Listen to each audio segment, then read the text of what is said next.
నేను ముఖ్యమంత్రిగా వీళ్ళు చేసే గొడవలను నిన్నాక నేరుగా అసెంబ్లీ అడ్జర్న్ చేసి నేరుగా హెలికాప్టర్ వేసుకొని పొలాల్లో ఎండిపోయిన పొలాలు చూసి మళ్ళా వచ్చి అసెంబ్లీలో సమాధానం చెప్పిన రోజులు ఒక జవాబుదారితనం ఇక్కడుండే ఎమ్మెల్యేస్ గుర్తుపెట్టుకోవాల్సిన అవసరం ఉంది.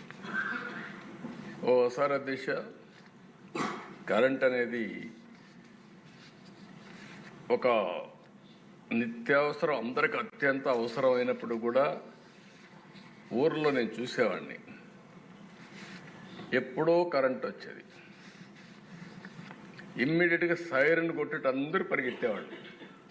ఎందుకో మోటార్లు వేయడానికి. వీళ్ళందరూ మోటార్లు ఆన్ చేసేవాళ్ళు, సగం కాలిపోయేటివి. ఆల్ ఆఫ్ ఎ సడన్ అన్ని మోటార్లు ఆన్ చేస్తే లో వోల్టేజ్ వచ్చి మోటార్లన్నీ కాలిపోయేటివి. నాకు ఇప్పుడు కూడా నా కళ్ళల్లో జ్ఞాపకం ఉంటుంది. 2011-12 ప్రాంతంలో నేను పాదయాత్ర చేశాను. నడుచుకుంటూ పోతుంటే రాత్రి 12 గంటలు 1 గంటకు ఆ ప్రాంతంలో నిజామాబాద్లో ఒక ఊర్లోకి వెళ్ళాను. దారిలో పోతా ఉంటే రోడ్డు మీద కూర్చొని చలిమంట వేసుకుంటున్నారు. జనవరి ఫిబ్రవరికి అంతా మీకు ఐడియా ఉంటుంది. అక్కడ పోయినప్పుడు నేను కాసేపు మాట్లాడదామని చెప్పి మాట్లాడిన సమస్యని, సార్ చాలా బాధ ఉంది మాకు, ఎప్పుడు కరెంట్ వస్తుందో తెలియదు, అందుకని రాత్రి జాగారం చేస్తున్నాం అని చెప్తూ వాళ్ళు కుర్రాడు, సార్ నువ్వేం చేస్తావు? ఆయన కుర్రాడు బాబు, నేను ఇంజనీరింగ్ చదువుతున్నాను. ఏంటా ఎందుకు వచ్చావురా? సార్ మా నాన్న జీవితం అంతా కూడా పాపం నా కోసం చదివించడానికి కష్టపడుతున్నాడు. ఎవ్రీడే వచ్చి ఇక్కడ ఉండేవాడు మిషన్ వేయడానికి. నేను హాలిడేస్లో వచ్చాను. కనీసం మా నాన్నకు ఒక 2 రోజులు రెస్ట్ ఇవ్వాలని నేను ఇక్కడికి వచ్చానని. అప్పుడు నేను అడిగాను, ఏంటి ధైర్యంగా ఉన్నా అంటే, లేదు సార్ భయం వేస్తూ ఉంది, పేపర్లో వస్తున్నాయి, పాములు గరుస్తున్నాయని, చీకటి ఉంటుంది, పంప్ సెట్ అయిపోయినప్పుడు పాములు గరుస్తున్నాయని, భయంగా పోయి వేస్తుందని నాకు కుర్రాడు చెప్పినప్పుడు నేను చాలా బాధపడ్డా. ఇలాంటి సంఘటనలు నా జీవితంలో చాలా చూశానని చెప్పడానికే ఈ విషయాలు చెప్తున్నాను. ఈరోజు నేను గర్వంగా చెప్పగలుగుతాం, 9 గంటలు డే టైమే వ్యవసాయానికి కరెంట్ ఇస్తాం, దాంట్లో అనుమానమే లేదు. అయితే ఇది జరిగే మునుపు ఇవన్నీ 1995 నేను చూసిన సంఘటనలు చూశాను.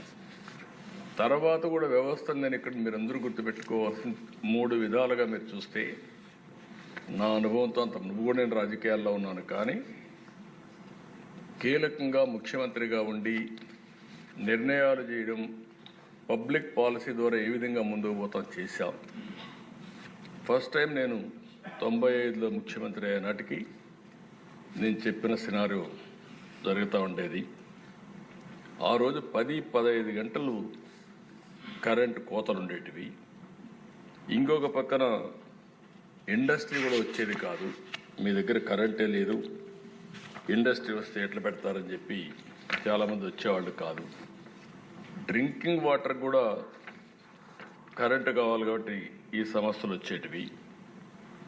అవన్నీ చూసిన తర్వాత నేను ఒకటే నిర్ణయం చేశాను, అన్నీ ఆలోచించాను. అడ్మినిస్ట్రేషన్ కూడా ప్రిమెచ్యూర్ అడ్మినిస్ట్రేషన్. నాకు ఇప్పుడు కూడా జ్ఞాపకం, కరెంటు బిల్లు ఏ విధంగా ఇస్తారంటే, అప్పట్లో ఒకడు మన ఇంటికి వచ్చి మీటర్ రీడింగ్ తీసుకుంటాడు. అక్కడి నుంచి నేరుగా ఆఫీసుకు పోయి ఆ మీటర్ రీడింగ్ ఒక ఆడిటర్కి పంపిస్తారు, అవుట్ సోర్సింగ్ ఏజెన్సీ. వాళ్ళు బిల్లు రేజ్ చేస్తారు. మళ్ళా డిపార్ట్మెంట్ తీసుకొచ్చి బిల్లు మన ఇంటికాడ ఇస్తారు. మనం ఆ బిల్లు తీసుకొని పలానా రోజు బిల్ కలెక్టర్ వస్తాడు. ఇప్పుడు కూడా జ్ఞాపకం, అతను బిల్ కలెక్టర్. ఆ బిల్ కలెక్టర్ పలానా దగ్గరకు వస్తాడు, ఆ రోజు మీరు కట్టాలనేవాడు.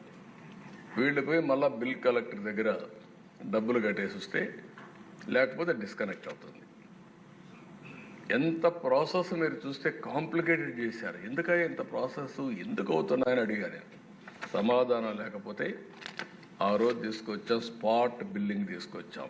బిల్లు తీయడం, అక్కడే ఇచ్చేయడం, కట్టేయమనడం. ఈరోజు మీరు బిల్లు కూడా వస్తుంది, రిమోట్ దీంట్లోనే మీటర్ రీడింగ్ చేసి నేరుగా మీకు మీ ఎస్ఎంఎస్ పంపిస్తే నేరుగా బ్యాంకులో కట్టే పరిస్థితి వచ్చింది.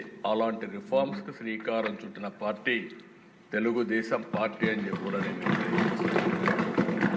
చాలామంది దేశాలను నేను ఫస్ట్ టైం దీనికి సొల్యూషన్ ఏంటని ఆలోచించాను.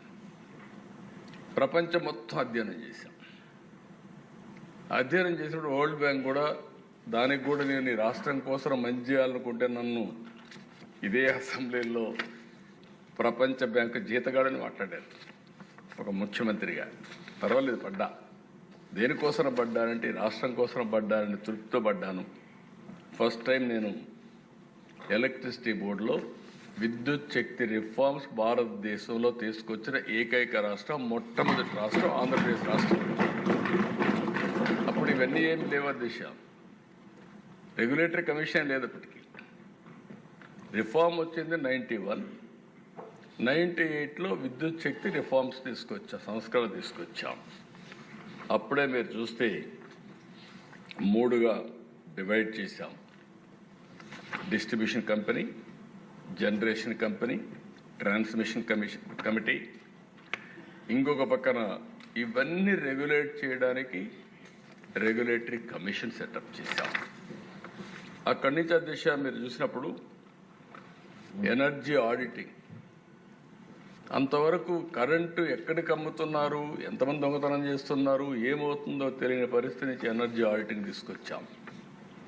ఆడిటింగ్ తీసుకొచ్చి ఫస్ట్ టైం దేశంలో 2003-04కి 23% ట్రాన్స్మిషన్ అండ్ కమర్షియల్ లాస్ అని ఎస్టాబ్లిష్ చేసిన మొట్టమొదటి ప్రభుత్వం భారతదేశంలో ఆంధ్రప్రదేశ్ ప్రభుత్వం అని కూడా నేను మీకు తెలియజేస్తున్నాను. ఓసారి దిశ 35% 23% తగ్గించాం. కరెంటు కొరతలుంటే పూర్తిగా కరెంటు కొరత లేకుండా ఎగ్జాక్ట్గా 2023-24కి కరెంటు కొరత లేని ఏకైక రాష్ట్రం భారతదేశం లేదంటే దానికి చిరునామాగా ఆంధ్రప్రదేశ్ తయారు చేసే పరిస్థితి వచ్చాం. దీనివల్ల చాలా లాభాలు వచ్చాయి, నాకు కూడా కొన్ని నష్టాలు వచ్చాయి. ఎందుకంటే ఫస్ట్ టైం ఒక మంచి పని చేసిన దానికి నేను రిఫార్మ్స్ తీసుకొచ్చాను కాబట్టి ఆ రోజు వచ్చినటువంటి ఈ పవర్ సెక్టర్లో మార్పులు ప్రజలు సరిగా అర్థం చేసుకోలేకపోయారు. కాబట్టి 2004లో తెలుగుదేశం పార్టీ ఓడిపోవడానికి ఒక కారణం ఈ రిఫార్మ్స్ కూడా అని చెప్పి మీకు తెలియదు. రిఫార్మ్స్ అని నేను అన్నా, కానీ ఆ వచ్చిన ఇబ్బందులను అధిగమించడంలో కొంత సమయం కావాలి. ఆ సమయం లేని దానివల్ల కొంత ఇబ్బంది పడ్డాం. ప్రతిపక్షాలు దాన్ని అడ్వాంటేజ్ తీసుకున్నారు. నేను అన్ని రిఫార్మ్స్ తీసుకొస్తే అధ్యక్ష వెరీ విచిత్రం ఏంటంటే ఉచిత కరెంట్ ఇమ్మన్నారు. కానీ అప్పటికే స్లాబ్ రేట్ ఉంది. ఈ దేశంలో మీరు ఒకటి గుర్తుపెట్టుకోవాలి, మొట్టమొదటిసారిగా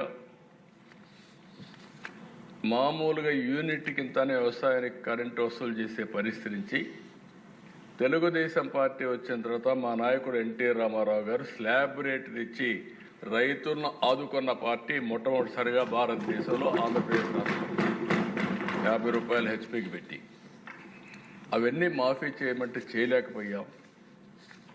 నేను చేసిన రిఫార్మ్స్ ఉపయోగించుకొని మాఫీ చేస్తామని కాంగ్రెస్ పార్టీ అధికారంలోకి వచ్చింది. వచ్చారు, ఏం చేశారని చూసిన తర్వాత చాలా భయంకరంగా మనం ఒకసారి చూస్తే 2004-14 సర్ప్లస్ కరెంట్ వచ్చింది, రిఫార్మ్స్ అమలైనాయి, అన్ని రంగాల్లో బ్రహ్మాండంగా జరిగింది. వాళ్ళు వచ్చిన 5 సంవత్సరాల్లో దగ్గర మీరు చూస్తే నేనున్నప్పుడు 90% ఇన్స్టాల్డ్ కెపాసిటీ పెంచాను, ప్రొడక్షన్ పెంచాను.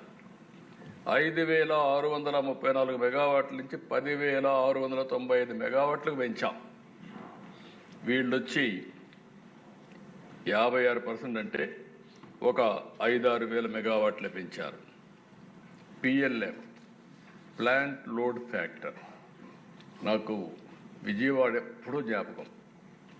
విజయవాడ పవర్ ప్లాంట్ ఎప్పుడు 95% ఈవెన్ గవర్నమెంట్ ఆఫ్ ఇండియా కూడా ఏవి కూడా అంత ఎఫిషియెంట్గా పనిచేసిన సందర్భాలు లేవు. ప్రైవేట్ వాళ్ళు కూడా చేయలేదు. అంత ఎఫిషియెంట్గా పనిచేస్తే 86% PLF ప్లాంట్ లోడ్ ఫ్యాక్టర్ ఉంటే కాంగ్రెస్ వస్తానే అది 78%కి తగ్గిపోయే పరిస్థితి వచ్చింది.